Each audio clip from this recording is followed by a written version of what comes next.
I think our era of local or regional hegemony in the Middle East is over.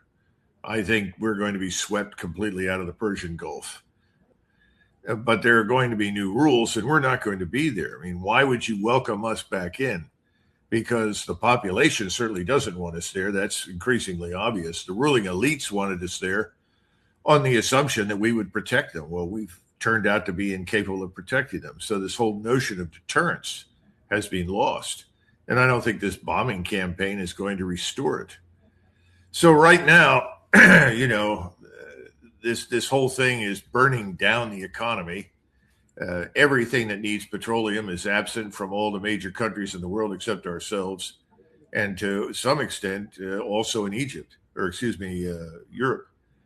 So I don't see us achieving the real goal, which is that we have a sort of Battleship Missouri ceremony where Trump steps up and accepts the surrender of Iran. I don't see that occurring, and I don't think the Chinese or the Russians will let that occur.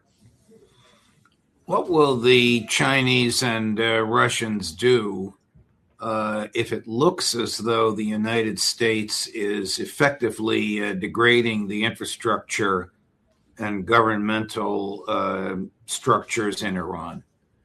Well, China has, of the two, the greatest interest in the permanent survival of the Iranian state and nation.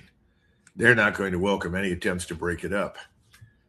The Russians won't like it either. Now, the Russians want to finish up the war in Ukraine, and I think that's their primary focus. I think the Chinese will continue to provide whatever intelligence support, whatever missiles, whatever technical support that they can. They do have some Chinese pilots on the ground who could conceivably fly Iranian aircrafts, and some of those aircraft are of Chinese manufacture. I don't think it's gotten to the point yet where that is seen as a necessity. We really haven't made a dent in this enormous missile arsenal. The missiles are continuing to land on Israel without much difficulty. And I think they're going to continue to try and hit us at sea. Now, we're pulling back and as far away as we can get to hopefully stay out of range, but we're discovering that some of these missiles have a greater range than we really anticipated. So I think right now, Moscow and Beijing are watching carefully to see where this goes.